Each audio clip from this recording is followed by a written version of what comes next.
Soy Blanca Sánchez, como se ve ahí en la pantalla.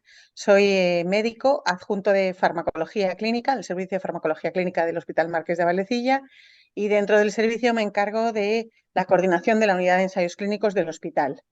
La unidad tiene ahora 12 años de actividad, pero yo soy mucho mayor y llevo muchos más años en el servicio de farmacología clínica. Pero bueno, mi ámbito profesional de actuación fundamentalmente es la ejecución de ensayos clínicos. Yo creo que con esto está todo dicho. Muchísimas gracias, Blanca. Fernando, creo que eres tú ahora el que sigue. Gente, ok. Bueno, yo soy Fernando Rodríguez, soy también médico, soy alergólogo, soy jefe de servicio del servicio de alergia del Hospital Valdecilla. Dentro de mi ámbito clínico, bueno, pues me dedico fundamentalmente a la patología respiratoria, al asma bronquial y en especial al asma bronquial grave. Y bueno, pues también tengo cierto interés y he participado en varios ensayos clínicos. Y bueno, pues coyunturalmente, ahora pertenezco al Comité Ético de Investigación Clínica de Cantabria. Y bueno, actualmente soy presidente. Bueno, y yo creo que nada más. Eso es mi mini currículum. Magnífico, Fernando, muchas gracias. Yo soy Galo Peralta, soy director de gestión del instituto, especialista en medicina interna reconvertido al oscuro mundo de la gestión hace más de una década. Y he tenido la suerte de vivir el nacimiento del instituto, su crecimiento, la puesta en marcha de la unidad y bueno, acompañar, ¿no? Para que las cosas estén como están ahora. Una situación en la que hay algunos pequeños éxitos, pero en la que nos queda un recorrido enorme y grandes retos y también grandes oportunidades de la mano de un equipo magnífico que parte de ellos del está aquí. Joaquín. Hola, buenos días. Bueno, ya, buenas tardes, perdón. Ya nos conocemos porque tuve la oportunidad de estar en la sesión de antes de ayer.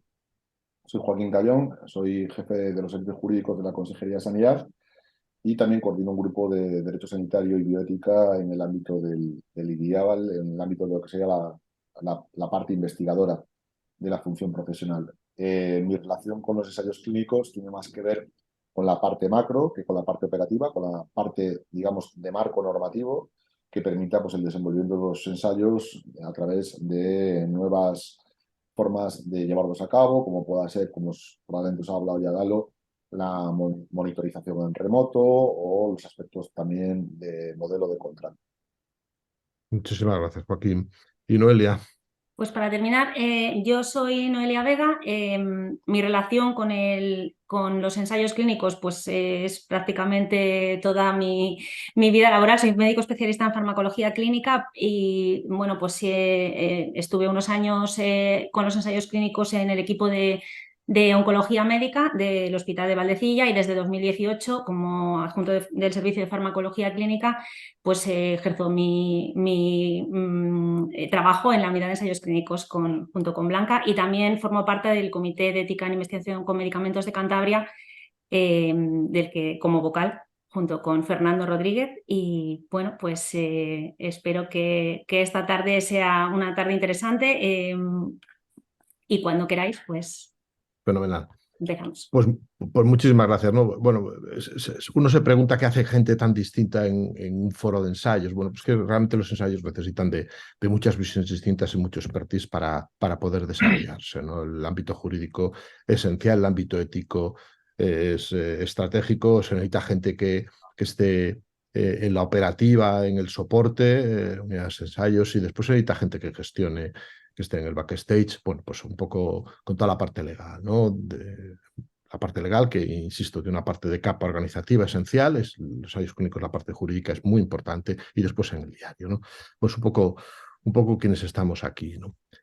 Voy a empezar, como decía, poniendo un vídeo. Es un vídeo, bueno, pues que aporta una visión de una parte de lo que son los ensayos clínicos, que es lo que puede ser un ensayo clínico para los pacientes, ¿no? Sabemos que los ensayos clínicos no son siempre beneficiosos para los pacientes, pero a veces son una opción, a veces son una opción.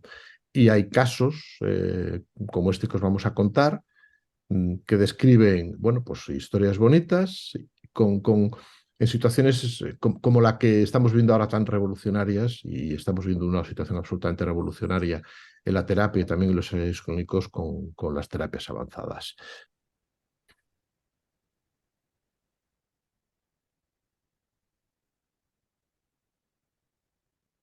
all will disappear like a fairy tale, but the hope is that you'll have the strength to endure and go through whatever that journey is.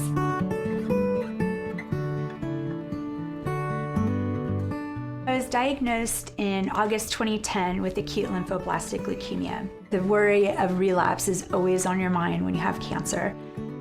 I met Benny and we were enjoying life. I was in remission, and then on Valentine's Day 2014, he had cooked me a beautiful dinner, and I touched my right neck and I noticed a lump. When she relapsed, it was very devastating. Just to hear that, I didn't understand it at all. It was the exact same cancer, acute lymphoblastic leukemia. My doctor told me immediately we needed to start salvage chemotherapy. It wasn't working. The cancer was tripling. It was leaving me with very serious side effects, and some of them I still have today. While I was in a clinical trial and receiving combination chemotherapy, my doctor had mentioned immunotherapy as also an option. And my mom immediately went home and she started researching it. Using your own immune system to fight cancer just made so much more sense. We were very excited about it. And so immediately I told my oncologist that I wanted to pursue that. And so I did fly with my mother to Seattle, Washington to meet with Dr. Maloney. We had an open clinical trial evaluating CD19 specific CAR T cells for people with leukemia, ALL, CLL, and with lymphoma. CAR T cell therapy is kind of the latest cool thing in cancer therapy, and it's basically taking out your normal T cells. And they engineer them to have special receptors that will go and recognize the particular type of cancer that I had. We give you back these T cells, and then those T cells will grow and hopefully go seek out the tumor cells and kill them, and then they essentially let go and go kill another one. On one side, the risk of her disease was about 100%. There was very few options that would have been able to get her back into any kind of a remission. So then the risk of the treatment is a bit of an unknown, but it's something that you have to decide for yourself. Really, it was just the hope that it brought for us, a clinical trial. Maybe this could work. Maybe this could give me the gift of more time. Maybe it could cure me. I knew that no matter what I would do, I would try my best to fight, because I had a lot to live for. My immediate supports team is my family. They've all been with me throughout all my cancer journeys. My little nephews bring much joy to us, as well as my brother's 3 kids. Right before we started immunotherapy, my family gathered together and supported me by wearing their Choose Hope t-shirts. We wore it on the day that I had my infusion for CAR T cells because we were choosing hope that it would work. The most anticipated thing that you hope would happen after you receive your CAR T cells is the cytokine release syndrome. It feels like you have a bad flu, and what this is an inflammatory response. After about 5 days, I got released to daily outpatient monitoring. A week after that, Benny and I were going to visit the Space Needle and go on the Seattle Ferris wheel, and those are things that are unheard of after standard chemotherapy protocols. I was really, really amazed that Kristen was able to kind of resume her life after about 2 weeks after the immunotherapy. I just celebrated my 3 years of remission. We truly believe, my family and I, that immunotherapy has gotten me to where I am today, that I wouldn't still be here had I not undergone that treatment to eradicate the cancer cells. When you see patients go into complete remission with just literally weeks to live, then you become a believer that this is truly something astounding. Clinical trials is where you're going to get like the most recent medical breakthroughs that are happening in research. Immunotherapy is really the future, I believe. Cancer Research Institute is supporting clinical trials, and they are saving patients' lives. I just want to say thank you for giving me that chance so that I could still be here today.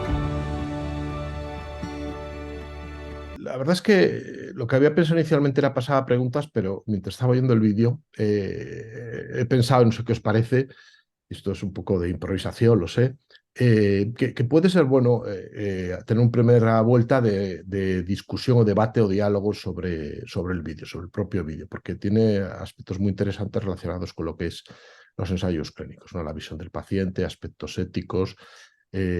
perspectivas que de los pacientes en la entrada de los ensayos, información que se les da, riesgos altos en algunos casos y complejidad también. En centros se ve un gran centro de ensayos clínicos para CAR-T.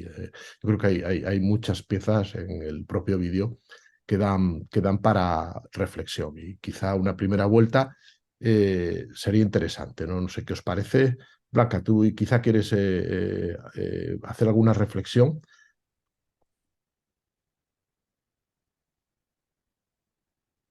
Vale.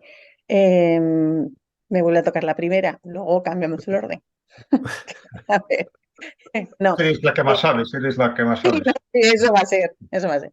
No, a ver, yo quiero decir, el vídeo te transmite evidentemente muchas sensaciones, pero yo creo que las ideas claves, o por lo menos las que yo recojo como ideas claves en la base, es que bueno, que el ensayo clínico claramente es una oportunidad para aquellos pacientes que han agotado sus posibilidades en el entorno. Es mucho más que eso, es decir, hay pacientes que siguen entrando en los ensayos clínicos incluso aunque hayan muchas opciones terapéuticas todavía por abordar, ¿no? Yo creo que esa es la clave del ensayo clínico. La manera en que entran los pacientes, de una manera, en principio, en nuestro entorno voluntaria y altruista, es decir, buscando pues, lo que puede ser simplemente el beneficio social. Aunque ellos tengan más opciones, cuando les planteamos nuevas opciones que es interesante testar para mejorar la terapéutica, incluso habiendo más opciones, como os digo, si lo que interesa es testar esas nuevas opciones en pacientes de novo, que llamamos de reciente diagnóstico, muchos de ellos colaboran, ¿no? Y esto es interesante para conocer el valor absoluto de las nuevas intervenciones, que es importante luego en el posicionamiento terapéutico de las medidas, y esto es así, ¿no? Pero porque todo el rato, o mucho parte del rato, pensamos que realmente el ensayo clínico es una opción para el que no tiene más opción terapéutica, y esto no siempre es así, ¿no? Y lo que está claro es que el ensayo clínico es el motor de la investigación y que no hubiéramos llegado a las cifras de supervivencia que tenemos aquí ahora en patologías muy serias, muy comprometidas, si no hubiéramos hecho ensayos clínicos. Luego, es una oportunidad para los pacientes, es una oportunidad para seguir mejorando la terapéutica y yo creo que este es el enfoque que da el vídeo. Después podremos ver otros enfoques de lo que supone para el profesional médico, de lo que supone para el entorno, para los hospitales, para la comunidad, para la sociedad. Pero yo creo que el vídeo lo que da es esta imagen de lo que es el soporte. Y corto aquí que me enrollo mucho. Bueno, muchas gracias, Blanca. Quizá alguno, y por no seguir el mismo orden, si alguien quiere lanzarse y seguir a Blanca en los comentarios. Vale, si Bueno. queréis continúo yo con una reflexión.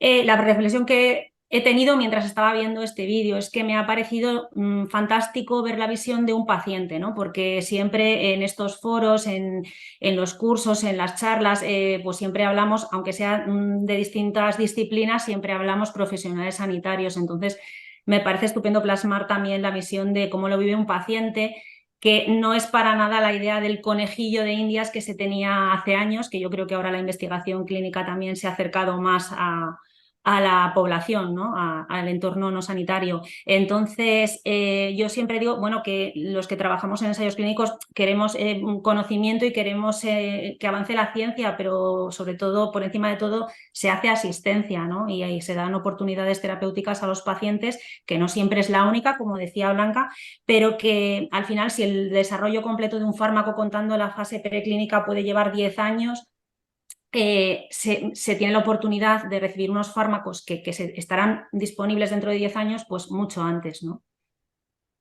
Noelia, muchas gracias. Es muy evidente porque es el paciente que lo cuenta, pero es muy interesante. Y creo que no siempre lo tenemos suficientemente en cuenta, ¿eh? O sea, que es un camino por andar, paciente y un poco las corrientes de pensamiento tienen que estar en las fases de aprobación, diseño, seguimiento,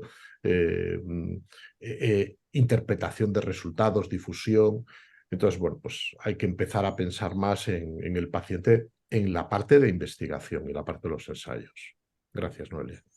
Hombre, ahora si me permitís, esto desde luego, como habéis dicho, y es evidente, sin la investigación clínica, sin los ensayos, es imposible avanzar para obtener nuevas herramientas, tanto diagnósticas como terapéuticas. Este vídeo es un vídeo de una de las maneras como se accede, es decir, es un paciente, en el caso es llamativo por dos cosas, porque aparentemente, por lo que según se reflejaba en el vídeo, la paciente no tenía otra salida, es decir, es de una manera, por decirlo de alguna manera, la paciente busca activamente, su madre buscaba en internet, se enteraba, ¿no? Hizo una búsqueda activa que muchas veces en los ensayos los pacientes no tienen noticia de ello. Quizás aquí haya poca difusión se publicita poco la existencia de ensayos para tales patologías, de manera que, bueno, los pacientes habitualmente entran y se informan de ellos por el médico que les está atendiendo, de una manera como un poco más pasiva. Es decir, digamos que el profesional pues le dice, pues mire, para esta patología que usted tiene, aunque como decía Blanca, tiene otras opciones y demás, bueno, este nuevo tratamiento puede ser de alguna manera ofrecer ventajas o lo estamos comprobando para ver si le resulta con algún beneficio sobre lo que está ahora mismo usted, ¿no? Entonces, de manera, esta es una visión un poco extrema, es una visión un poco de cómo se accede a un ensayo clínico porque la paciente no tiene muchas más opciones según se reflejaba, pero la mayoría de las veces la paciente tiene más opciones y bueno, pues de ellos muchos bien altruistamente, bien por interés propio, ¿no? Pero para tener una mejoría, bueno, pues yo creo que refleja un poquito una de las maneras de acceder, no la única.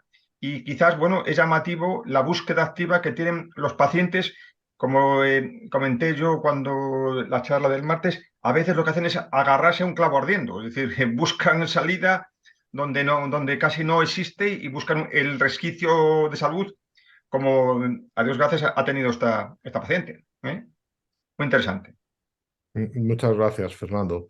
Joaquín. Sí, bueno, yo también un poco en la misma línea, un vídeo interesante, pero que se trata en todo caso un vídeo que yo creo que interesa contextualizar. Estamos hablando de asistencia sanitaria en Estados Unidos y en este sentido, en Estados Unidos la asistencia sanitaria no tiene el carácter universal en cuanto a la cartera de servicios que tiene en España.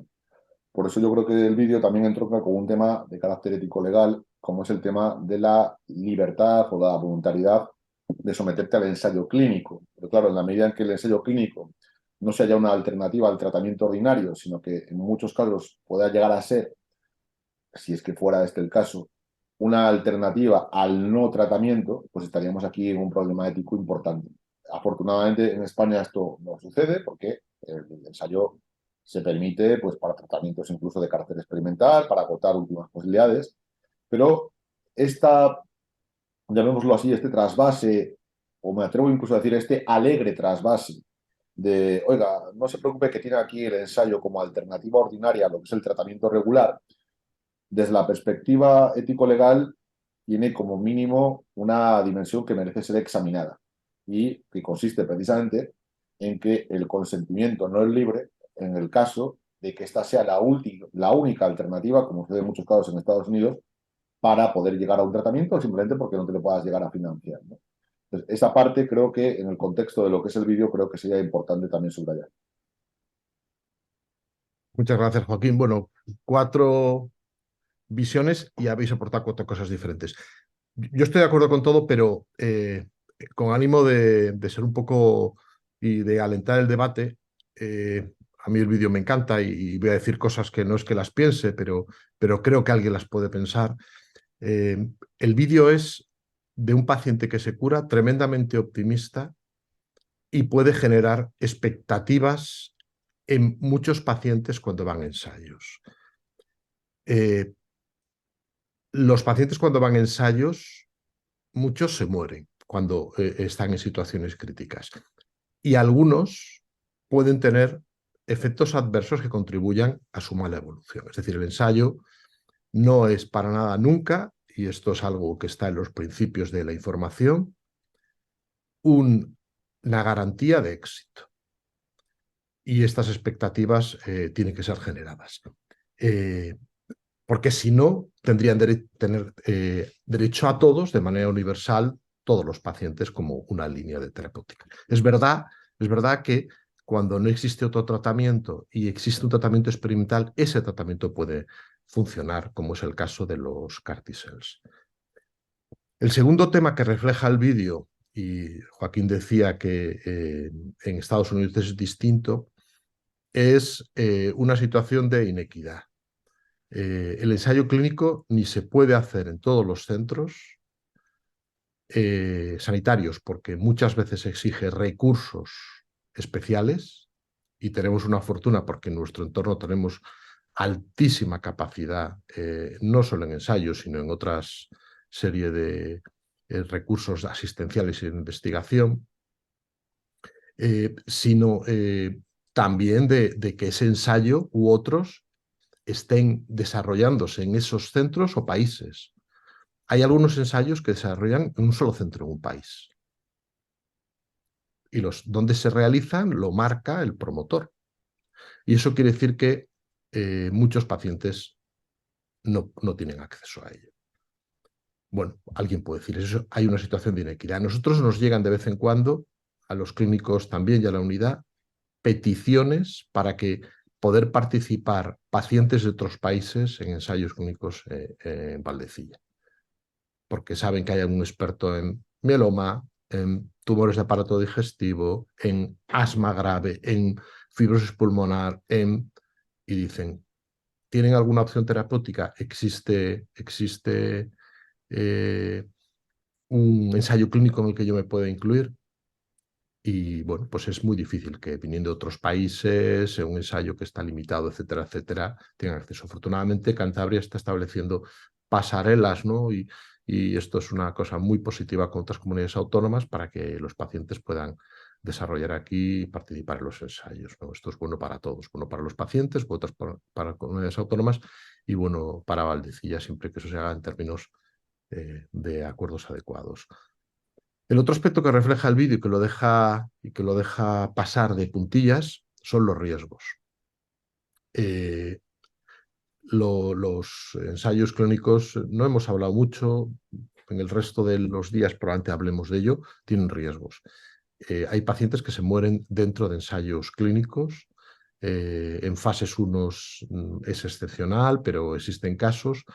Y con CAR-T existen casos, no solo entre ensayos, porque ya hay CAR-T autorizados, donde los CAR-T, que son terapias, en algunos casos de última línea, tienen efectos adversos, vosotros lo conocéis muchísimo mejor que yo, y pueden ser fatales, ¿no? Pueden ser fatales. En definitiva, bueno, hay que medir las expectativas y la información a los pacientes tiene que ser la adecuada cuando los incluimos en los ensayos y cuando hablamos de ensayos. Habría que ver también un vídeo contando a un paciente que le haya ido mal, y esto sería interesante. Tenemos que hacer que la equidad sea un elemento a considerar dentro de lo que es la participación en los ensayos, siempre que sea posible, y eso pasa por la transparencia, por la comunicación adecuada de los ensayos disponibles en cada centro, en la cual nosotros estamos haciendo un esfuerzo. Creemos que la cartera de servicios de nuestro sistema sanitario tiene que ser visible y también, ¿por qué no?, la cartera de servicios, lo cual no quiere decir que todo el mundo tenga acceso a las mismas reglas, y la existencia de riesgo entre los ensayos, que refuerza la necesidad de equipos profesionales que conozcan bien las nuevas terapias, controlen los riesgos y desarrollen los ensayos a las condiciones más impecables. Es decir, eso puede ir en refuerzo de las unidades de ensayos clínicos, ¿no?, donde estos aspectos se cuidan especialmente y se comunican, que hay que vigilarlos y comunicarlos. Blanca. Me gustaría hacer una precisión, quiero decir, has hablado al principio y al final de lo que son los riesgos y de las muertes en los ensayos clínicos. Y yo creo que hay que hacer una distinción muy clara. Claro que todos los días se mueren pacientes en los ensayos clínicos, se mueren, entre otras cosas, en aquellos ensayos en los que es su última opción y están en un proceso abocado a terminar de manera fatal si el tratamiento no funciona. Pero esas muertes dentro de esos ensayos son muertes de alguna manera esperadas, no derivadas del tratamiento que se está testando en el ensayo. Entonces, yo creo que es muy importante distinguir entre aquellos sujetos que se mueren como parte de la evolución natural de su enfermedad y aquellos que se mueren por toxicidad inesperada, por ejemplo, esos son los que dan problemas. Es decir, esas muertes derivadas de la toxicidad del fármaco son las que paran un ensayo clínico y lo paran. Y se analiza y se reanaliza y se vuelve a analizar hasta que se dan claras hasta que tenemos claras evidencias de que ha sido el fármaco y entonces se decide si pararlo definitivamente y no seguir el desarrollo o si es asumible por una toxicidad que a lo mejor es controlable y que no se conocía, ¿vale? Es decir, que es importante decir esto. Enfermos que se mueren derivados de la toxicidad del fármaco en ensayos clínicos en nuestro entorno tenemos muy pocos, muy pocos. Es decir, nosotros llevamos en este momento 12 años en experimentación en fases tempranas y yo cuento, es que me sobran muchos dedos en esta mano para decir pacientes que se han muerto. De hecho, recuerdo dos en estos 12 años, ¿vale? Y uno de ellos, un CAR-T. Es decir, ella en el vídeo dice, aunque pasa de pasada, puedo curarme definitivamente o puedo morir. Es decir, se le ha explicado que una de las complicaciones más severas es el síndrome de elevación de citoquinas y que eso a veces desencadena una cascada de respuesta inflamatoria en el órgano que no somos capaces de parar y los pacientes se mueren. Y en este tratamiento con CAR-T, los pacientes, algunos, se mueren. Y ella sabía esto, lo que pasa es que pasa de puntillas en el vídeo para decirlo, ¿vale? Pero de estas muertes, afortunadamente, son pocas las que se producen más de las otras, de las que son derivadas de la propia evolución de la enfermedad con la que el paciente entra en el ensayo, ¿vale? Esa matización quería. Muy pertinente, muchas gracias. Claro, Blanca. esto, perdona, sería como definir fallecer o tener un efecto adverso muy severo durante el ensayo a tenerlo por el ensayo. Es decir, porque puede ser por la patología, como bien dice Blanca, es decir, son pacientes que, bueno, este ejemplo y muchos otros, pacientes que su pronóstico vital ya es de por sí tremendamente malo, entonces, claro, pues es esperable inclusive que o bien funciona maravillosamente bien, como es el caso, el ejemplo del vídeo, el fármaco experimental, con lo cual pues, tendría una buena evolución, o lo que es más esperable, pues que el paciente tenga una mala evolución, ¿no? Entonces, justamente me parece muy apropiado lo que ha puntualizado Blanca. Muy bien, pues quizá en la audiencia haya alguien que quiera hacer algún comentario, podéis hablar a micrófono abierto si queréis y si no pasamos ya directamente a lo que es la parte de diálogo con vosotros a través de la herramienta de votación. Mientras piensan si tienen algún comentario que hacer, yo simplemente quería añadir que, bueno, es verdad que el vídeo es de alguien, el vídeo es en tono positivo y de triunfo de que, bueno, pues la paciente lleva, no sé si ha dicho 3 años y que le ha ido bien. Si hubiéramos visto un vídeo de una persona que no le ha ido tan bien, quiero decir, el objetivo en el entorno de los ensayos oncohematológicos, pues no necesariamente es la curación, ¿no? El objetivo puede ser una supervivencia libre de progresión, lo más que se pueda hasta, bueno, pues que haya otro tratamiento quizás después. Es que no es un fracaso el que el paciente finalmente vaya a fallecer por consecuencia de la evolución de la propia enfermedad. Lo que sí que, bueno, pues tiene que suceder en las mínimas ocasiones el que sea por los fármacos, obviamente, pero que decir solamente ese matiz de que aunque al paciente, pues si su pronóstico era muy malo y se le alarga la supervivencia, pues también es un objetivo de los ensayos, ¿no? Ojalá fuese la curación, pero bueno, pues simplemente ese matiz. Muchas gracias. Efectivamente, esto lo dicen los pacientes, ¿no? Cuando uno se le acaba la vida, unos meses de vida son súper importantes, ¿no? Y muchas veces los ensayos también consiguen esto, ¿no? Prolongar la supervivencia, ¿no? Bueno, pues nada, vamos a compartir pantalla, si os parece, y empezamos a abrir un poco el diálogo, ¿no? Lo vamos a hacer a través de esta herramienta que solemos utilizar, VoxVote. Y lo que os vamos a pedir en cuanto abramos un poco el canal, que os metáis en esta... Os voy a poner el link en el chat para que si queréis, que es live.voxvote.com, ya está en el chat y también os voy a añadir debajo el número de PIN que tenéis que introducir para poder votar. Lo podéis acceder a través del teléfono, a través del ordenador, a partir de este momento. Vale, vamos a dejar un poquito de tiempo para que os vayáis conectando. Y es esta la primera pregunta. Vamos a hacer una serie de reflexiones que tienen relación con los temas que se han debatido. Algunos son de especial actualidad por diversos motivos y también tendremos la oportunidad de hablar de ello, y algunos son un poquito técnicos, pero bueno, esto dará también la oportunidad de que vosotros penséis en la pregunta y que nosotros tratemos de responderla y dialogarla entre nosotros para vosotros. Pues si os parece, la mayor parte espero que estéis ya conectado al live.voxvote.com, habéis introducido el PIN 51586 y empezamos las votaciones. Podéis votar. La pregunta es: ¿la evaluación de los ensayos clínicos debe hacerse por un comité ético de investigación con medicamentos nacional de referencia? El comité ético de investigación de referencia es elegido por el promotor en cada ensayo. ¿Cree usted que debería exigirse un criterio objetivo para esta selección? Es decir, que la selección de ese comité debería tener en cuenta capacidad, experiencia, expertise local, o se debe dejar tal cual está ahora a criterio del promotor. Es una pregunta un poquito técnica, nos da pie a hablar de cuáles son las labores de los comités éticos de investigación con medicamentos, que son entidades muy importantes dentro del desarrollo de la evaluación de investigación con medicamentos. Requiere mucho expertise y mucho esfuerzo. Como sabéis, Noelia es miembro y Fernando es presidente. Bueno, lo paramos y fijaros, la mayor parte de las personas piensan que sí debería exigirse un criterio objetivo para esta selección.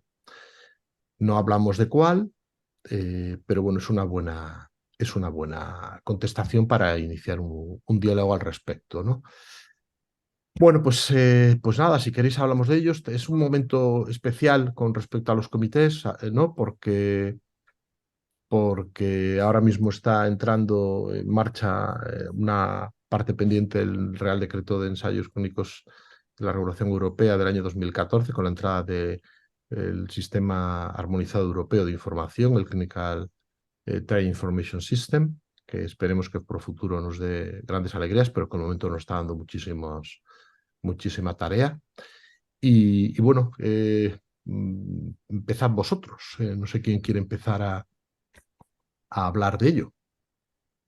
Pues yo, si no te importa, Galo, en este caso voy a romper yo el hielo en relación con el tema de los comités, porque bueno, yo creo que tú ya conoces de alguna forma mi posición, ¿no? Entonces, bueno, ya sabéis que cualquier comité puede evaluar cualquier ensayo clínico multicéntrico, y soy de los que piensan que un comité de calidad contribuye a tener un sistema de ensayos clínicos de calidad, ¿vale? No basta con tener una buena unidad de ensayos clínicos, sino que además tiene que haber un comité, un CEIM, bueno, pues que apruebe los ensayos clínicos con la celeridad deseable, que pida a los investigadores la información realmente relevante, que no pide información que en algunos casos ni siquiera tiene nada que ver con el propio proyecto. Entonces, desde esa perspectiva, es obvio que hay competencia entre los comités, ¿vale? Porque hay que ponerse en el lugar del promotor o incluso del propio equipo investigador. Si un comité tarda un tiempo que es inasumible, pues parece muy lógico que se pueda optar por otro comité. Si un comité pide documentación irrelevante, parece que es lógico que se opte por el comité que la pide relevante.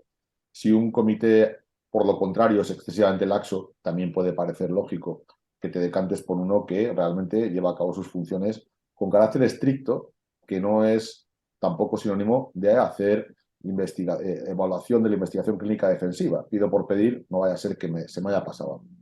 Dicho esto, si partimos de la premisa de que la finalidad última es llevar a cabo el ensayo en condiciones de idoneidad, de análisis riesgo-beneficio y, por tanto, con arreglo a la normativa, creo que todos podemos convenir en que habrá que hacer el ensayo clínico en el CEIM que esté más preparado para que el ensayo clínico se pueda desarrollar, porque el CEIM, el comité, en definitiva, no es un fin en sí mismo, es un medio para poder comprobar la legalidad del ensayo.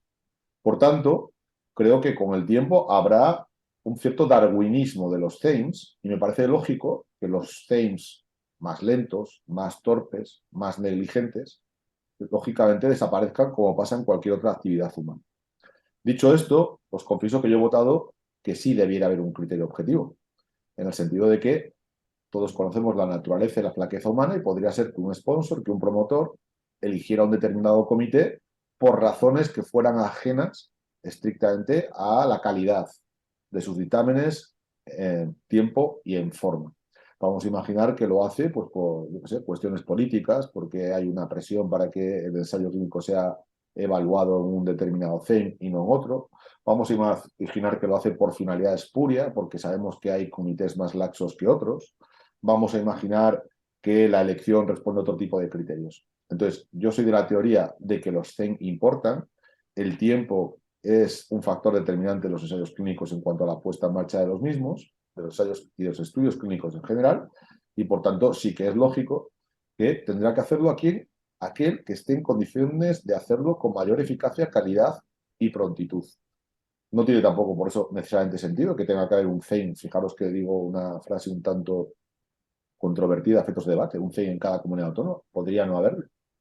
A veces estamos pensando que tiene que haber un CEIM en cada comunidad autónoma. Bueno, depende. Si en otra comunidad autónoma me lo van a hacer mejor y más rápido, pues igual no lo tienen por qué haber. Es el mismo debate que existe en la proliferación de servicios clínicos en todas las comunidades autónomas. Dicho esto, yo he votado que sí, pero con criterios objetivos, ¿vale?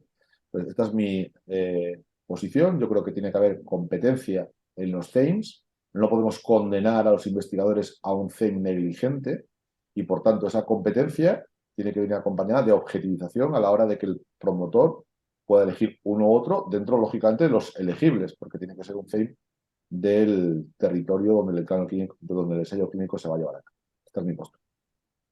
Fenomenal. No voy a tratar de intervenir durante las rondas, pero quiero hacer una precisión de la situación actual que, bueno, no es totalmente conocida, ¿no? Y que ha cambiado hace nada.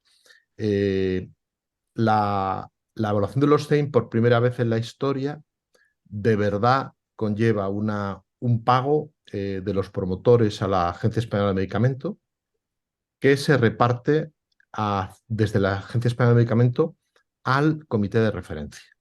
Esa financiación llega a las instituciones que soportan a los CEIMs. Los CEIMs son entidades independientes, pero tienen que estar sustentados en una entidad que les da soporte y, por tanto, genera recursos que a su vez se pueden reinvertir. Es una situación nueva, las cantidades, bueno, no son especialmente explosivamente importantes, pero sí que son de cuantía y puede ayudar o promover que haya una mayor competencia e interés, ¿no? Esta es la primera precisión que quería hacer. La segunda, en la línea lo ha dicho Joaquín, los CEIMs tienen un rol tan importante que pueden hacer que el promotor modifique su protocolo en toda su dimensión. Y de hecho no es raro. Es decir, que su evaluación hace que haya una revisión en profundidad de lo que es toda la documentación. Esto es muy, muy, muy importante, ¿no? Y refuerza el papel y la relevancia. Y lo tercero es que en este contexto tenemos que pensar que el CEIM no es un comité más. No es un comité más. Es un comité con unas funciones que exceden con mucho el ámbito local y regional, tienen implicaciones a nivel nacional. Es una labor muy, muy técnica y exigente. Y ahora mismo ya hace entrar recursos al sistema. Es un comité distinto. Y como decía Joaquín, hay que elegir si queremos ser un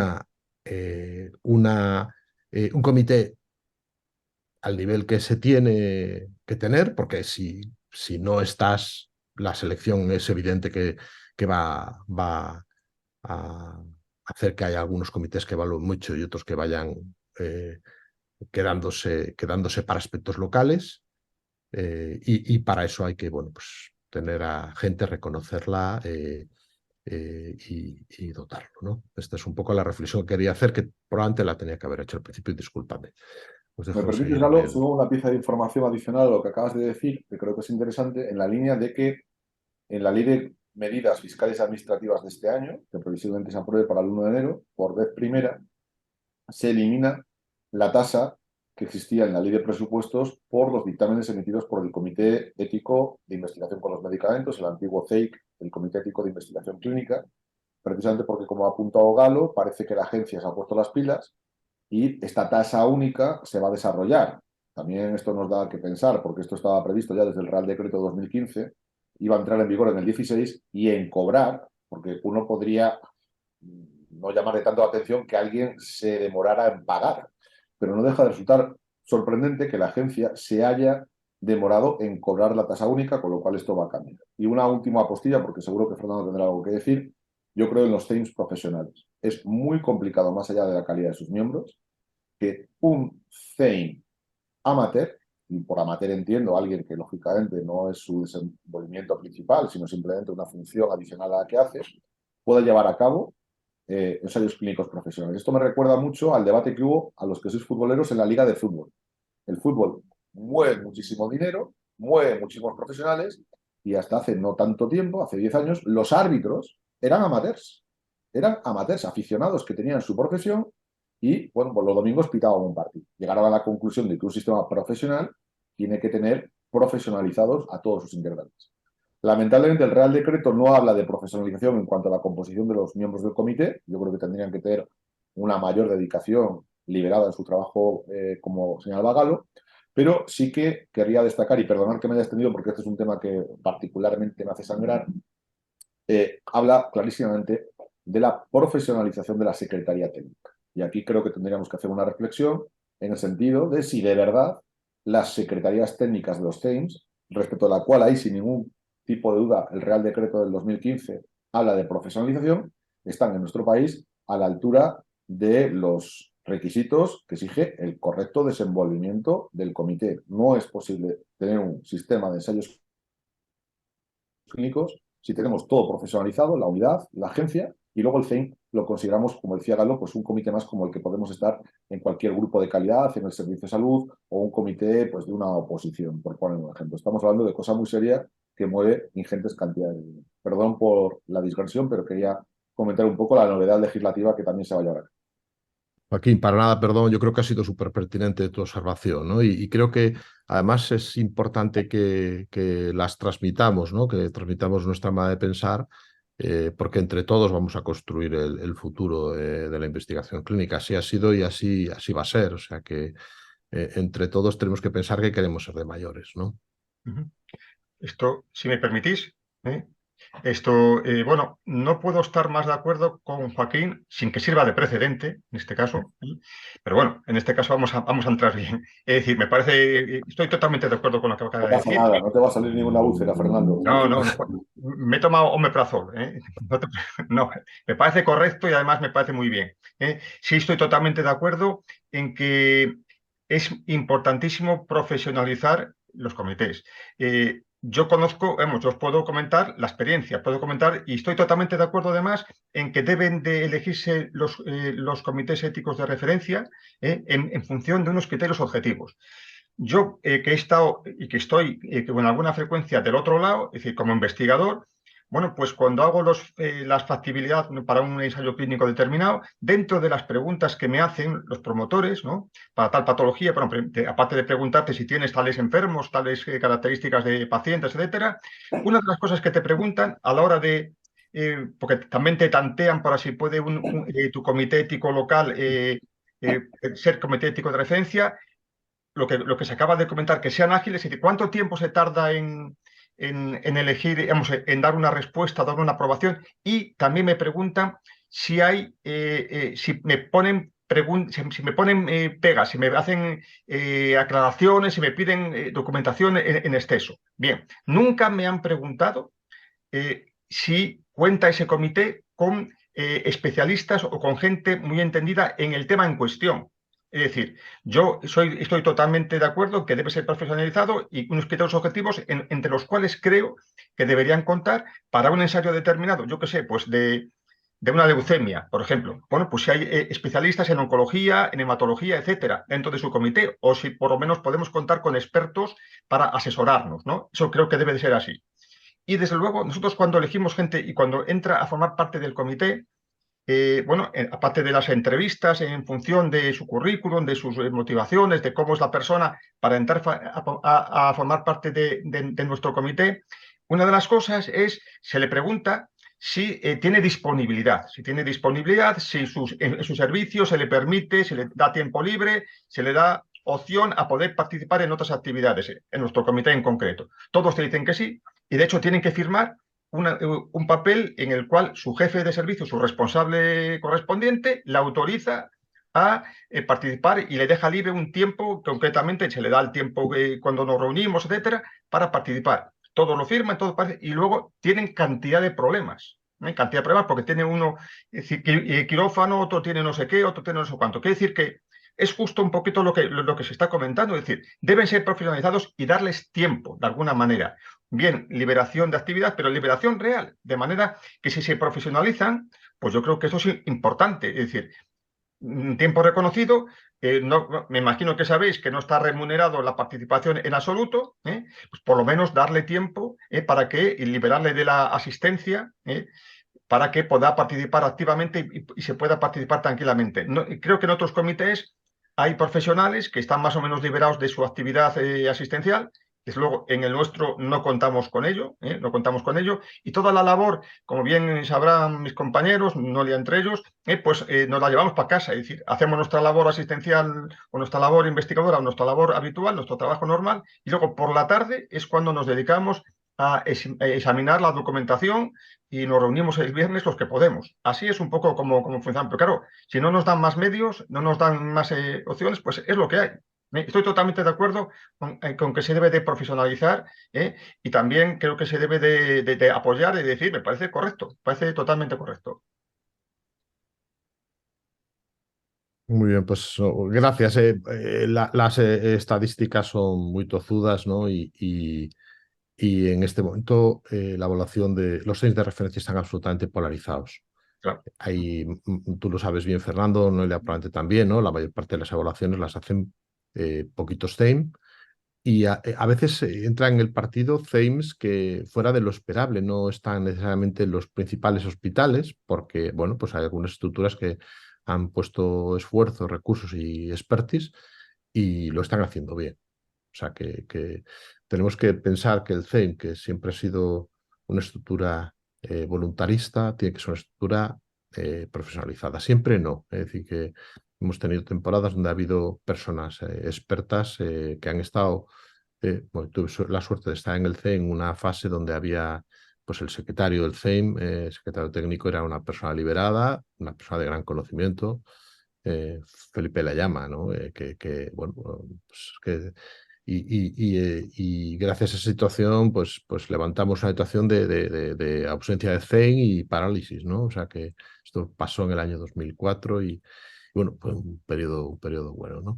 Y hay que ir en esa línea, ¿no? Hay que ir en esa línea, ¿no? Bueno, Vale, pues sí, perdón, Noelia, sí. simplemente al margen del tema de la profesionalización, respecto a la pregunta, ¿no? A la encuesta que habían participado desde casa. Claro, yo creo que objetivo siempre es una palabra que parece más positiva que la palabra subjetivo, ¿no?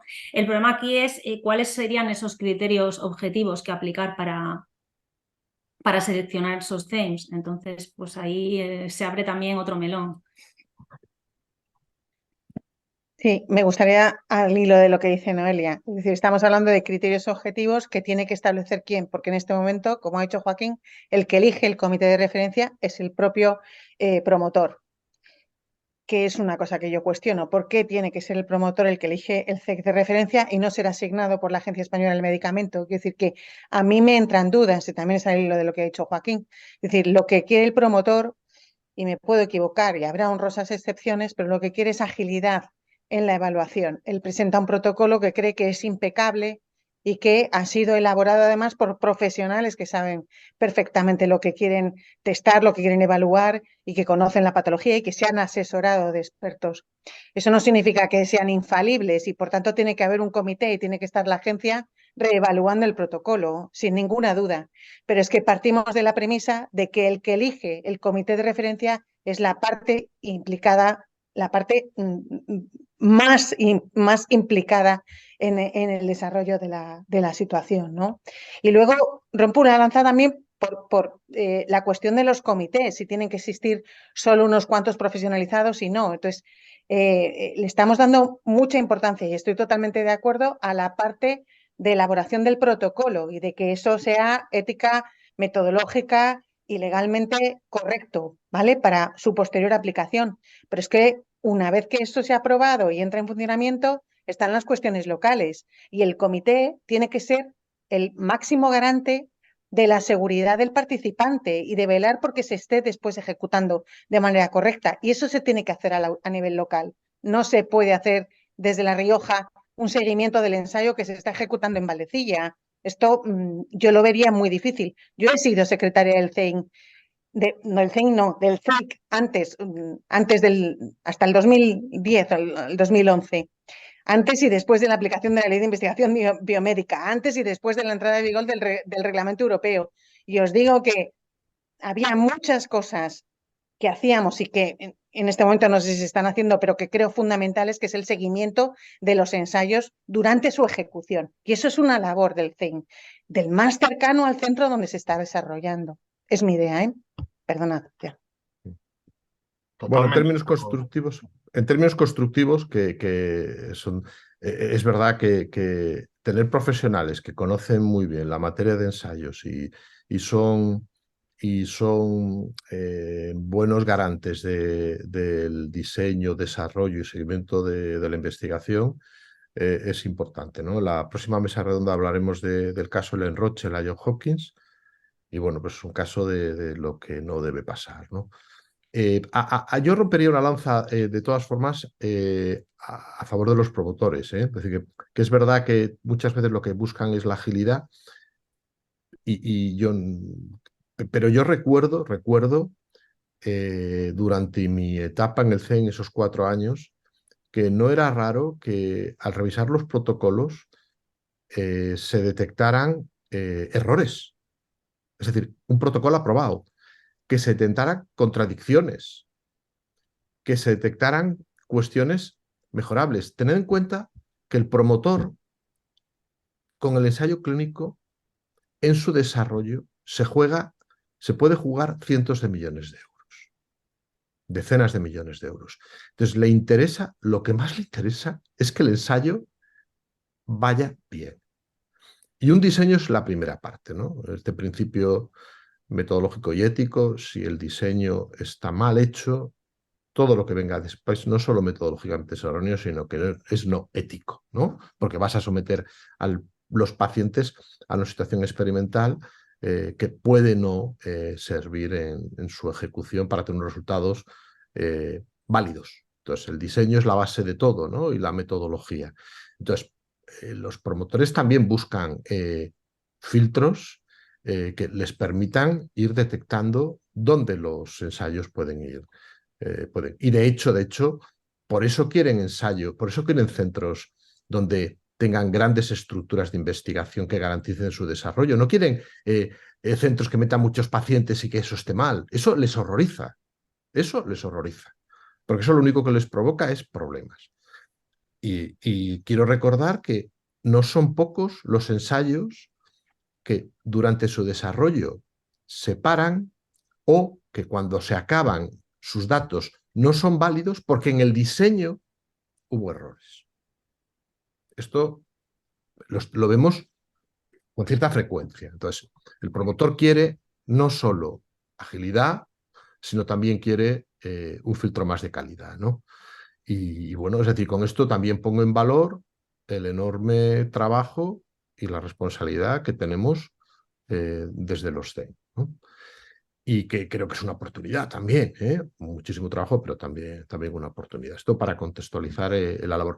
Hay una parte que no hemos hablado, porque estamos hablando continuamente de ensayos clínicos, que es que el CEIM además es la entidad que evalúa toda la investigación del entorno sanitario más allá de los ensayos clínicos que se hace con pacientes. Es decir, es nuestra última barrera para que las cosas que se hacen con los pacientes sean correctas. No tiene por qué ser intervenciones experimentales, simplemente pueden ser recogidas de datos. Pero eso hay que hacerlo con todos los permisos necesarios, informando a los pacientes cuando hay que hacerlo, con documentos adecuados y con un diseño metodológico correcto. La cantidad de trabajo que es eso es enorme. Los proyectos competitivos que se mandan al Plan Nacional, a Europa, nuestras convocatorias locales, otros proyectos que reciben financiación de diversos orígenes. Todo eso tiene que tener una barrera final que garantice que lo estamos haciendo bien. Y eso sois vosotros, sois el CEIM, ¿no? Entonces, bueno, pues esa parte, independientemente de que uno se hace de referencia o no, en un entorno sanitario como el nuestro, que hace mucha investigación de calidad y que queremos que sea de altísima calidad, pues hace falta, ¿no? Hace falta un ente evaluador y garante de la calidad y de la investigación que se realiza, ¿no? Bueno, pues pasamos, si os parece, a otra pregunta. Nos queda media hora. Voy a compartir de nuevo pantalla y volvemos a la misma metodología de antes, a la misma sistemática. La pregunta que vamos a hacer ahora es: ¿se ha suscitado recientemente cierto debate con los ensayos de las vacunas del COVID con la información y publicidad de los ensayos clínicos? ¿Cree usted que se debe limitar la información que los pacientes pueden dar en redes sociales, prensa, de su participación en los ensayos clínicos? Bueno, esto tiene un trasfondo técnico del cual después podemos hablar, porque la pregunta puede dar la sensación de que hay falta de transparencia cuando se desarrollan los ensayos o se quieren ocultar cosas, ¿no? Y no es exactamente esto lo que está pasando, pero la pregunta es lo que dice, ¿no? Es decir, ¿cree usted que se debe limitar la información que los pacientes pueden dar en redes sociales, prensa, etcétera, de su participación en ensayos clínicos? De nuevo, el Xbox Bot, el PIN, y abro tiempo para las respuestas. Dejaremos unos 20 segundos. Os animo a que contestéis.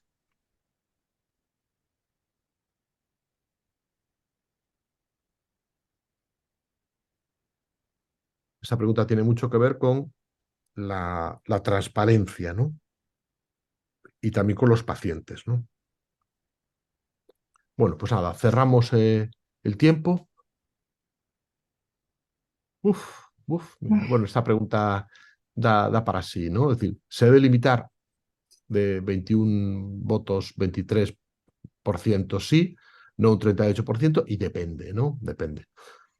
Bueno, probablemente esto no tenga una respuesta unívoca, ¿no? Unívoca, ¿eh? Y haya que actualizarla. Pero es importante, de nuevo, cuando contamos con los pacientes, que ellos, en la medida de lo posible, bueno, pues tengan un papel definido sobre la difusión de la actividad investigadora, ¿no?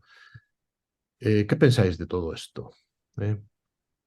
No es probablemente una respuesta fácil, ¿no? Me acuerdo perfectamente de una paciente que salía en prensa, que el promotor estaba preocupado por la información que se daba, que podía estar sesgada. Se hablaba de datos que están bajo, a veces, secreto de propiedad industrial, que es intelectual, que es el propio protocolo, y que además entra competencia entre empresas durante el desarrollo. Por otra parte, a veces las expectativas o los efectos adversos que se pueden plantear, esa información puede estar sesgada y no ser totalmente correctamente transmitida por los pacientes. Bueno, hay muchos matices. No sé si queréis empezar con ello. Noelia, ¿te animas tú Es por cambiar un complicado, poco? sí. Es complicado y responder esta pregunta, y a la vista está en las respuestas, ¿no? que han salido. Es delicado porque obviamente ahora el tema de las redes sociales, todo aquel que tenga alguna peculiaridad o alguna experiencia un poco puntual, pues lo exhibe, ¿no? Lo exhibe en las redes sociales. Entonces, pues esto ocurre con los participantes en los ensayos clínicos. Yo creo que exhibir la parte subjetiva de su experiencia, de cómo lo están viviendo, pues ellos están en todo su derecho, pero claro, transmitir datos, además en el consentimiento, también se comprometen a una confidencialidad. Entonces, creo que tienen que hacerse responsables con ese compromiso que han firmado y, bueno, pues ciertos datos, pues, o sea, ciertas informaciones, o, pues, obviamente, pero claro, es delicado porque cómo les transmitir esa idea de, bueno, no puedes dar datos o enseñar visualmente, hacer vídeos, pues parece que tiene un interés oscuro y es difícil de transmitirle al participante, pues que no puede hacer exhibición y propagar esa información, ¿no? Porque ha firmado un compromiso de confidencialidad. Gracias, Noelia. En vuestra experiencia, Noelia, cuando tenéis pacientes, que tenéis muchísimos, ¿cómo gestionáis estos? Porque probablemente no haya 2 ensayos iguales tampoco, ¿no? Es decir, que les dais algunas directrices.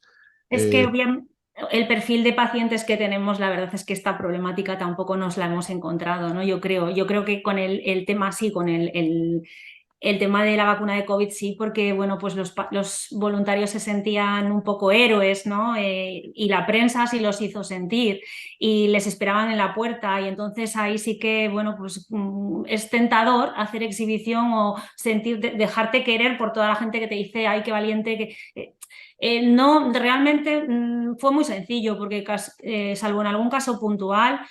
Además, lo que decías tú también, Galo, que a veces lo cuentan de una manera que es errónea, que además lo están contando, que dices, es que esto no era así. O, por ejemplo, yo recuerdo que una participante dijo que no había cobrado por participar en el ensayo, ¿no? Cuando se entiende que, aunque no quieres decir, que una compensación económica simbólica por pues por el trastorno que le hiciese laboralmente, por el desplazamiento, lo que sea, estaba contemplado. Entonces, pues bueno, pero realmente no, los participantes entienden bastante bien, pues eso que, bueno, pues tienen ese compromiso y salvo algún caso puntual no fue complicado, la verdad. Gracias. Yo creo que hay un matiz que merece la pena destacar, ¿no? Que cuando nosotros vamos a ejecutar un ensayo clínico, firmamos un acuerdo de confidencialidad, es decir, directamente con promotor. Es decir, no puede salir, pero no solo los que estamos involucrados más directamente como coordinadores o como investigadores o como subinvestigadores, sino todo el personal que trabaja en la unidad de ensayos clínicos, por ejemplo, está sujeto a un acuerdo de confidencialidad, porque lo que has dicho de inicio es muy importante, ¿no? Es al final una información que está protegida, es información, no sé cómo decirlo, no, está protegido, es información muy sensible, ¿no? Nada puede trascender con respecto al diseño del ensayo, aunque el diseño del ensayo luego se puede encontrar en el portal de la Agencia Española del Medicamento, pero nada con respecto a los criterios de inclusión, los criterios de exclusión, las variables más sensibles o, bueno, los análisis estadísticos que se van a hacer, eso no debería trascender y estamos todos sujetos a esta confidencialidad. Y de repente tú te encuentras que no eres tú el que está filtrando, sino que el que está filtrando de manera inconsciente, o sea, sin conocimiento de causa, es el voluntario sano. Yo distinguiría muy bien entre lo que son pacientes de ensayo, los que están enfermos, respecto a los que son voluntarios sanos. Ahí la motivación también es distinta, ¿no? Y yo creo que es más un tema de no tener conocimiento de la trascendencia de comunicar esa información que de una mala voluntad o de quererse exhibir, ¿no? en las redes. Me acuerdo de una paciente perfectamente que contaba su día a día y al final esto, pues al promotor no le gustó mucho en este ensayo y pues es verdad que al final fue un fallo de screening por otros motivos, pero esa falta de discreción hubiera podido provocar una petición de retirada, ¿no? No sé, es complicado hacerle entender a los pacientes que nosotros estamos sujetos, que incluso la información que utilizamos, perdón, ¿está dónde iba? Se me ha ido la olla. La información que utilizamos para promocionar el ensayo en el caso de voluntarios sanos está súper tasada, es decir, tiene que haber pasado por un comité de ética de investigación clínica con medicamentos, para que no haya inducción a la participación, para que, ¿de acuerdo? Y dónde publicamos esa información para reclutamiento de pacientes también está muy tasado, también eso tiene que estar aprobado por el Comité de Ética de Investigación Clínica con Medicamentos. Y sin embargo, luego la información puede partir de otro punto. Es complicado. Sí, Gracias. Es complicado, sí, exactamente, que un paciente, sobre todo en el caso de voluntarios sanos que se sienten como muy héroes, como decía también Noelia antes, ¿no? Con el COVID y tal, pues ellos se sentían, entonces quieren exhibirlo de alguna manera y más en los tiempos que estamos, que todo el mundo comparte todo. Está todo el mundo grabándose con el móvil, compartiendo si estás en la lista de en la bolsa, en la lista de espera de no sé qué, o sea, comparten todo. Entonces, eso pues, es complicado. Sí que de alguna manera se debe de limitar la información que es muy sensible en este caso, sobre todo algunas partes, ¿no? Y desde luego evitar que aparezca en el OLA, antes de en una revista científica, ¿no? Pero bueno, sí es cierto que es difícil acotarla total absolutamente, es muy difícil. Gracias, Fernando. Joaquín. Por mi parte, un poco en la misma línea. Yo creo que es una pregunta que no tiene una respuesta binaria, lógicamente. Hay una parte de la información que podría ser objeto de divulgación, toda aquella que no sea nociva ni afecte a los intereses del propio ensayo, pero por otra parte, el propio Real Decreto y la práctica de los ensayos clínicos, como se ha dicho con anterioridad, ponen de relieve que hay una suerte de información sensible que está sujeta a un principio de confidencialidad. Yo creo que esto no resultaría discutible. Probablemente el punto de análisis es hasta dónde llega la obligación de confidencialidad y cuál es el ámbito del secreto, vamos a llamarlo así, en relación con el ensayo. Yo creo que todo lo que afecte a las posibilidades de frustración del ensayo clínico, porque sea información clínica, no olvidemos también que el ensayo clínico luego va a generar un producto que puede además derivar en una patente, lógicamente tiene que estar sujeto a un deber de confidencialidad que es firmado por el propio sujeto del ensayo, ¿no? Ahora bien, si nos ponemos en el otro extremo y vamos a poner por caso hipotético un ensayo clínico que se está efectuando en condiciones de absoluto secreto, tengo mis dudas de que constitucionalmente se pueda llegar a limitar la información en relación con el hecho mismo de la existencia del ensayo, ¿vale? Con lo cual, por eso hablaba un poco depende y coincido con Galo que, bueno, es una pregunta que no tiene una respuesta binaria. Diría, en todo lo que es la parte clínica que pueda verse afectada, obviamente hay un deber de confidencialidad. En la parte que no tenga esta afectación, sería mucho más complicado justificar la limitación de la divulgación. Muchísimas gracias. Bueno, es un tema, yo creo que también de equilibrios, ¿no? Porque estamos hablando de que necesitamos hacer partícipes a los pacientes, dar transparencia a la investigación clínica, hacer difusión de que aporta valor, que los pacientes puedan ser el centro que lo son de todo ello y por tanto contarlo.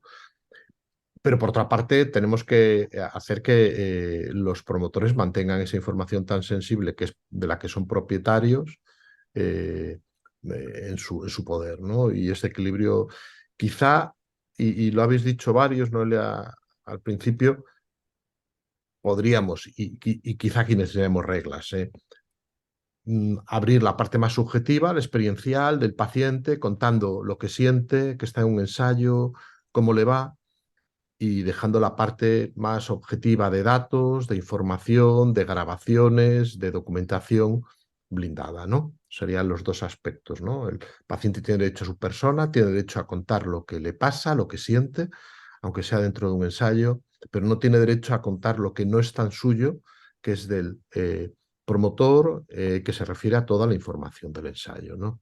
Bueno, esa dicotomía tenemos que jugar con ello, pero es importante jugar con ello si queremos dar visibilidad, transparencia a los ensayos clínicos, ¿no? No sé si hay alguna pregunta. Bueno, no hay ninguna pregunta en la audiencia. Y bueno, pues pasamos a la tercera pregunta. Voy a poner compartir pantalla de nuevo. Bueno, antes he puesto por aquí, os he enviado en el chat un artículo muy sencillo, abierto, de importancia del Comité de Investigación Medicina y Familia. Bueno, habla de medicina y familia, está hecho por médicos de familia, pero que yo creo que tiene interés también si lo queréis. El link está en el chat. La pregunta a la que vamos a abordar ahora y a enfrentarnos ahora es una pregunta mucho más generalista, más de reflexión general, pero que va a la raíz de los ensayos clínicos, va al por qué y el para qué. Una situación que reflexionada objetivamente es tremendamente sorprendente, ¿no? Y la pregunta va, ¿cree usted que es ético someter a una exposición experimental a personas como se hacen los ensayos clínicos? La respuesta aparentemente es muy obvia, pero hay que argumentarla, hay que argumentarla. Y ahí en los argumentos es donde está la clave del valor de los ensayos clínicos. Abro el tiempo de respuesta, de nuevo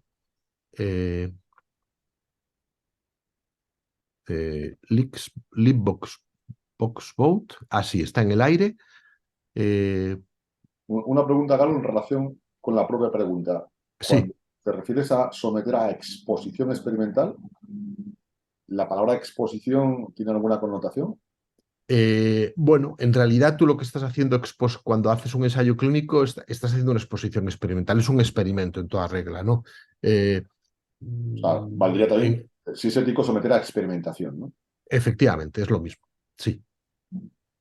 Quizá esto dulcifica el concepto, pero es lo mismo, someter a experimentación a personas, cómo se hacen los ensayos, ¿no? O sea, lo que estamos diciendo es, primero, los ensayos clínicos, estamos haciendo una afirmación, son un experimento con personas y para personas.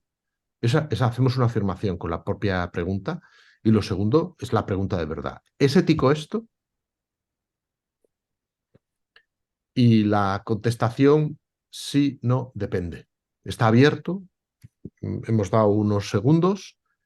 Acabamos enseguida y paramos el reloj para ver el turno de...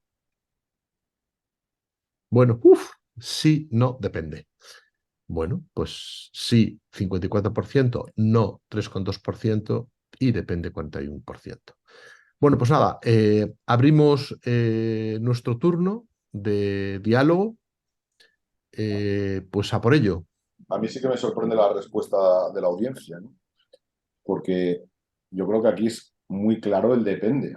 De hecho, fijaros si depende, que hay que someter el propio ensayo a evaluación ética. Habrá supuestos en los que sí sería ético y habrá supuestos en los que no será ético.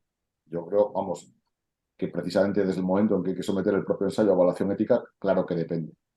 Entonces, en principio, y creo que lo hemos explicado durante el curso, es ético en la medida en que el coste-beneficio permita sostener la eticidad de la conducta. Perdón, el riesgo-beneficio. He dicho coste-beneficio, no tiene nada que ver, es coste-efectividad. El análisis riesgo-beneficio. Que a veces lo damos por hecho, por cierto. A veces damos por hecho y no incidimos en el riesgo-beneficio. Y la prueba de que el carácter ético depende es que ni siquiera la respuesta es unívoca en atención al tipo de ensayo clínico. Porque aquí querría de alguna forma remarcar que los ensayos clínicos pediátricos y los ensayos clínicos con personas incapaces tampoco serían éticos si no se consigue un beneficio para los propios sujetos de ensayo o se trata de ensayos clínicos que solo pueden ser desarrollados con personas que tienen tal condición. Es decir, es todavía menos ético, entre comillas, si no concurren esos requisitos adicionales, experimentar con seres humanos en edad pediátrica o con seres humanos con incapacidad. Por tanto, a mí sí que un poco me ha sorprendido la respuesta en el sentido de que sí que creo que desde el momento en que el propio ensayo está sujeto a evaluación ética, es precisamente porque depende del ensayo. Y me gustaría añadir además esos dos condicionantes que están sujetos al principio de necesidad singular en ensayos clínicos pediátricos y en ensayos clínicos con incapaces. Fenomenal. Me encanta tu respuesta, Joaquín, porque, claro, sería condicional, ¿no? La respuesta sería otra si decimos ensayos clínicos que hayan sido aprobados bueno, pues porque en ese caso, fijaros, una situación experimental, eso fueron los experimentos de Mengele, en las cuales sometió, por ejemplo, a frío y a congelación, llevándolos a la muerte a judíos en los campos de exterminio. Evidentemente eso no es ético, ¿no? Entonces, Tampoco hubiera depende... pasado el dictamen del CEIN, supongo. No. Y aún así, bueno, y ahora seguimos un poco en el debate, desde un punto de vista global, alejado, y un poco haciendo pensar a la audiencia, no deja de ser de sorprendente, y esto hay que explicar muy bien por qué, que podamos someter a unos pocos a un experimento para el bien del resto. Y esto se hace porque hay un condicionante muy claro. Y ese condicionante es la clave. Esa condicionante que justifica la experimentación en unos pocos. Y dejo esa reflexión encima de la mesa para seguir la ronda. Hombre, es evidente que la respuesta obvia sería con muchos matices. O sea, se puede decir, la gallega, la buena, depende, puede que sí, puede que no, ¿no? Pero desde luego todos tenemos claro que la investigación clínica es lo que nos permite avanzar en el conocimiento y tener los tratamientos más actuales, ¿no? Sí que para que se permita esa investigación se debe de garantizar que cumpla unos requisitos éticos estrictos, y ahí estamos los comités para velar por ello, ¿eh? Y yo creo que si cumple esos requisitos, yo creo que en aras del bien común y los pacientes, por supuesto, el requisito fundamental es la voluntariedad informada, correctamente informada, ¿no? Pues me parece correcto, o sea, siempre que cumpla esos requisitos. O sea, depende, si cumple requisitos éticos, pues sí. Por supuesto, en la Alemania nazi, no sé si había algún comité ético del tema. Presumo que no era muy estricto, si lo había. Después de esos experimentos aparece el código de Nuremberg, ¿no? Exactamente. Después ya el informe de Belmont, después ya la declaración de Helsinki, después ya... Entonces, claro, yo entiendo que la respuesta sí puede ser sí, si asumimos que en nuestro entorno todos los ensayos clínicos que se ejecutan están de acuerdo con la declaración de Helsinki, con las normas de buena práctica clínica de la Conferencia Internacional de Consenso.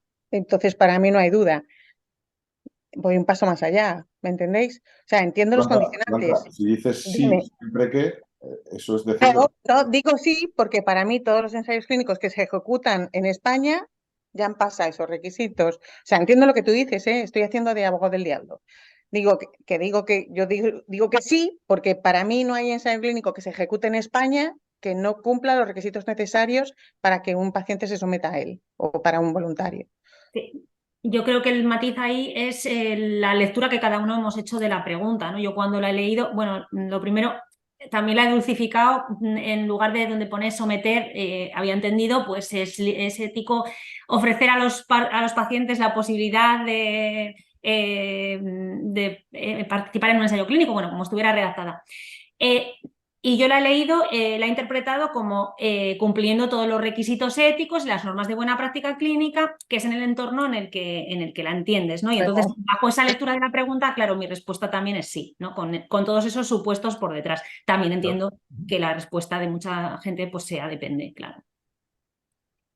Sí, la pregunta tiene trampa, ¿eh? Porque se puede leer, si se lee, es muy larga. ¿Cree usted que es ético someter a una experimentación experimental a personas? Esa es realmente la pregunta.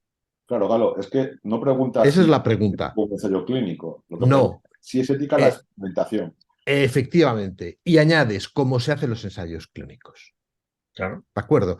Entonces, bueno, la pregunta es tramposa, pero en la trampa está la reflexión y el debate que estamos haciendo, ¿no? Un poco en el cuándo, por qué, para qué, ¿no? Sí, al final los primeros principios que establece y que es en lo que se basan después todos los códigos éticos son los del código de Nuremberg, ¿no? Que es justificación. ¿Está justificado? Segundo, equipo con experiencia en investigación. Tercero, posibilidad, entrada voluntaria con firma de consentimiento informado. Cuarto, retirada posible por parte del paciente o por parte del profesional si quiere, o se cree que es conveniente. No me acuerdo de qué más postulados tenía, pero bueno, yo creo que son suficientes, ¿no? Si partimos de que no hay justificación. Sí. Interesantísimo diálogo, ¿no? Porque al final nos hemos ido a las fuentes de los principios éticos de la investigación con personas, que no son tan antiguos, son recientes, y que nacen de situaciones unas y otras críticas, ¿no? Los experimentos, bueno, en nuestro siglo que han sido en algunas condiciones ensayos clínicos, ¿no? Ensayos clínicos que se han realizado en condiciones muy irregulares, ¿no? O experimentación en personas, ¿no? Y hay una reflexión muy importante, y lo ha dicho alguien al principio, el avance de la terapia en personas solo es posible haciendo ensayos clínicos. si hubiera una alternativa, no haríamos experimentación en personas con ensayos clínicos. No la haríamos, no estaría justificada, pero es que no la hay. Es decir, no hay otra manera de saber si una nueva terapia funciona. No la hay. Claro, la alternativa es el ensayo, pero claro, como has elegido como sociedad hacer un sandbox, es decir, crear una situación excepcional donde sí permites la experimentación, lo tienes que hacer en condiciones absolutamente reguladas. Absolutamente reguladas. Y por eso hay tanta regulación a nivel internacional, armonizada, sobre ensayos clínicos, y por eso es tan exigente. Joaquín. Entonces, si me permites, Galo, pues es muy interesante lo que estamos debatiendo, al menos desde el punto de vista filosófico. A ver, que la experimentación con ensayos clínicos es ética, también es obvia porque se hacen ensayos clínicos, ¿no? Y también celebro mucho la apelación que has hecho al sandbox y en aras a popularizar esta figura en materia de innovación en salud, cosa que celebro. El sandbox sería el ensayo clínico de las normas, ¿no? No, yo quería discrepar un poco. Vamos a ver, el hecho de que el ensayo clínico sea necesario para la evolución de la ciencia no es en ningún caso justificación ética para hacer ensayos clínicos. Eso sería una ética utilitarista. Es decir, el ensayo clínico tiene su fundamentación ética en que, analizado la ecuación riesgo-beneficio, nos sale un resultado aceptable. O sea, el hecho de que, porque eso justificaría también la medicina de guerra de Mengele, o sea, en periodos sin regulaciones cuando realmente avanza la medicina. La medicina de guerra experimenta, por ejemplo, en el ámbito quirúrgico y en el conocimiento anatómico importantes desarrollos. Entonces, simplemente el pequeño matiz de que esa es una fundamentación ética utilitarista que no es aceptable, que es que de otra forma no avanzaría la ciencia. Hay muchísimos ejemplos en los que precisaríamos intervenir en derechos fundamentales so pena de que la ciencia no avance y, sin embargo, la regulación no lo permite. Por tanto, yo insisto mucho en el análisis, que es el que establece es el requisito ético que en el fondo establece el Real Decreto, en el análisis riesgo-beneficio e incluso en ensayos clínicos con vulnerables, que ese beneficio sea directo para el colectivo afectado por el ensayo, que es el principio de necesidad singular. Pero permitirme un poco la cuestión ética, probablemente digáis que lo importante es que es ético y bueno, el motivo ya igual sea más subsidiario o subalterno, pero no es admisible desde el punto de vista ético que el fundamento para hacer ensayos clínicos es que si no la ciencia no avanzaría de otro modo. Esa argumentación puede llegar a dar lugar a resultados terribles. Si es que he entendido bien, que igual no he entendido bien. Sí, no, estamos de acuerdo, Joaquín. O sea, pero de entrada, si hubiera una alternativa que permitiera, no la ciencia, sino la terapéutica, que no es lo mismo, que no fuera el ensayo, no estaría justificado. Por eso ahora hay una preocupación. O sea, son varios motivos y por eso el código de Nuremberg no es una sola frase, ¿no? Y por eso ahora hay tanta preocupación y tanto interés en hacer ensayos in silico.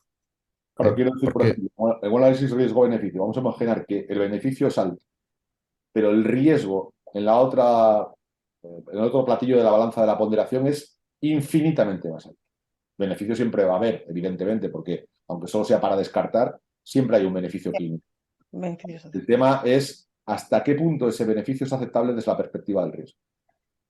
Claro, el problema es que cuanto más temprana es la fase del ensayo, mayor es la incertidumbre con respecto a ese beneficio-riesgo. De hecho, no es raro que los ensayos en fases muy tempranas se paren, es decir, paren el desarrollo del fármaco porque el beneficio no se ve por ninguna parte. Es decir, que es un análisis con muchas zonas de sombra en fases muy, muy precoces, ¿vale? Eso lo vemos todos los días. Sí, y yo creo que cuando hablamos de beneficio-riesgo muchas veces estamos hablando en términos generales, ¿no? En términos generales, ¿no? Pero bueno, es un debate interesantísimo. Y eso lo sabéis los clínicos, ese análisis lo podéis hacer los clínicos, lógicamente, porque sois los que sabéis cuál es el beneficio y cuál es el riesgo que se corre, ¿no?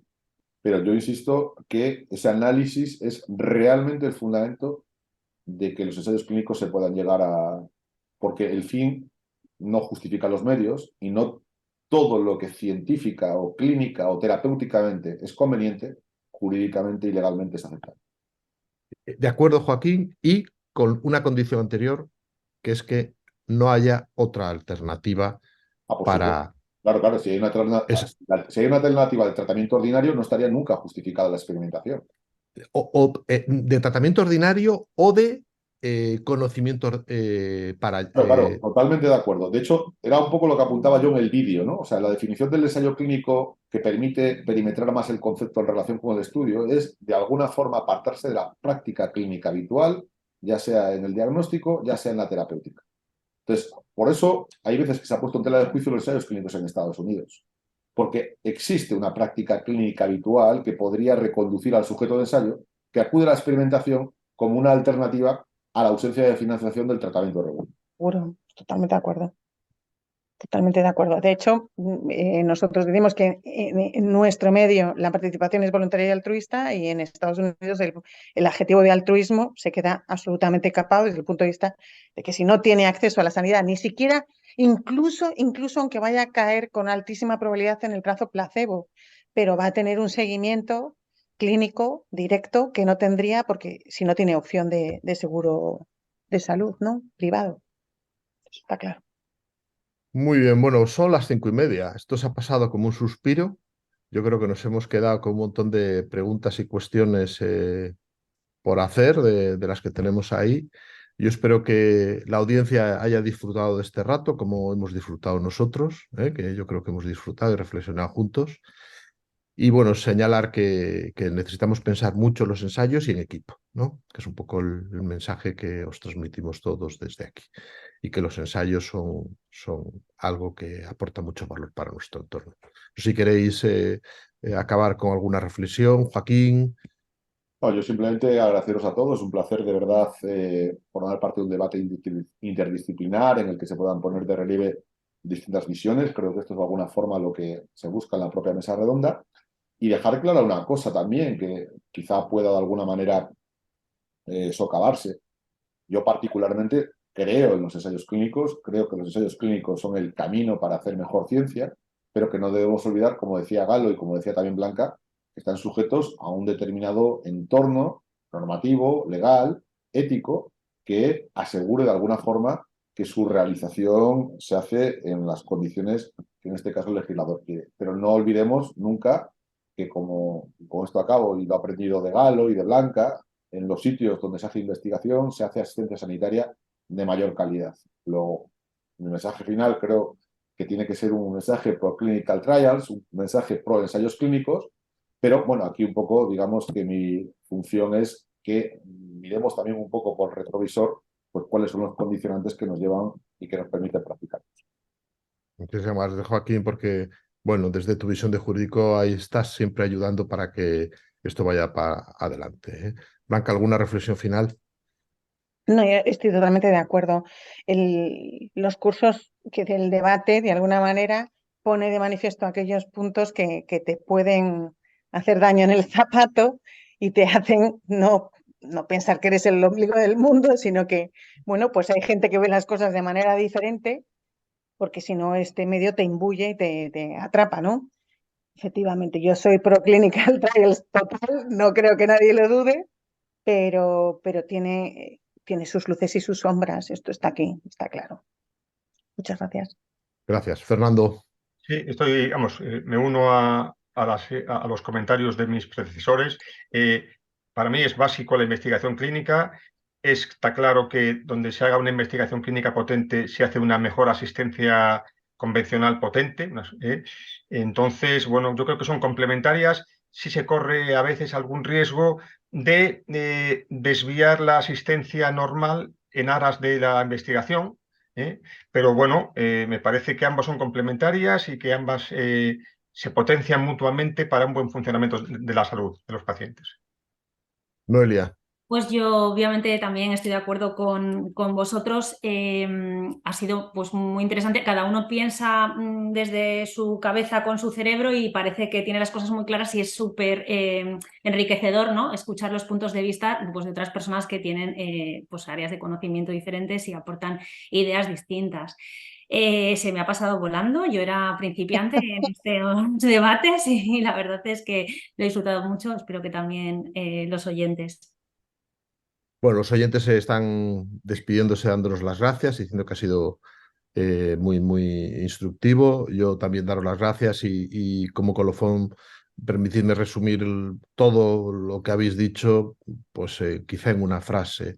tenemos que hacer ensayos, pero sobre todo los tenemos que hacer bien. Pues nada más, que tengáis muy buena tarde. Gracias. Gracias. Gracias. Gracias a Hasta todos. luego. Gracias a todos. Gracias.